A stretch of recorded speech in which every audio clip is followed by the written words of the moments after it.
नमस्कार दोस्तों, राम राम सभी भाइयों को। जैसा कि आपको पता है कि राजस्थान में पंचायती राज चुनाव के लेकर एक बहुत बड़ा का चर्चा बना हुआ है। इसी को लेके आज हमारे माननीय मुख्यमंत्री भजन लाल जी शर्मा और राजस्थान के चीफ इलेक्शन कमीशन के द्वारा पंचायती राज चुनाव को लेके एक हंगामे बहुत सारे संशोधन किए और उसके साथ में तिथि की जो घोषणाएं वो भी घोषणा भी की गई है। जैसा कि सभी भाई जानते हैं कि हमारे पूर्व मुख्यमंत्री अशोक गहलोत जी और आरएलपी के बहुत ही बड़े नेता जो हनुमान बेनीवाल जी के द्वारा हमारे माननीय मुख्यमंत्री भजन लाल जी शर्मा के ऊपर कटाक्ष किया जा रहा है और बोला जा रहा है कि 5 साल पूर्ण होने के बाद में भी पंचायती राज चुनाव के अंदर अभी तक किसी प्रकार का कोई नया संशोधन नहीं हुआ और इसी को लेके कोई स्थिति की घोषणा नहीं की गई। इसी को लेके आज हमारे माननीय मुख्यमंत्री भजन लाल जी शर्मा और राजस्थान के चीफ इलेक्शन कमीशन के द्वारा पंचायती राज चुनाव को लेके बहुत ही बड़े जो संशोधन है वो संशोधन किए गए। इसके अंदर पहला और बड़ा संशोधन ये किया गया है कि वार्ड पंच के लिए 10वीं पास और सरपंच के लिए 12वीं पास होना अनिवार्य है।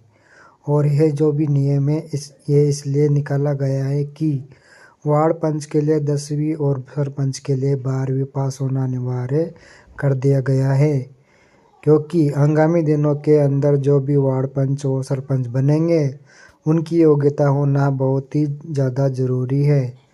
और अगर आप योग्य हो इसलिए आप आगे जितने भी जो कार्य हैं उन कार्यों को सही तरीके से निर्वहन कर सके। राजस्थान के द्वारा कितना बजट आपको दिया जाता है, कितना आपको लगाओगे, वो सारा का सारा तभी आप सही तरीके से कर पाओगे जब आपकी योग्यता पूर्ण होगी। इसीलिए वार्ड पंच के को 10वीं पास और सरपंच को 12वीं पास होना अनिवार्य है।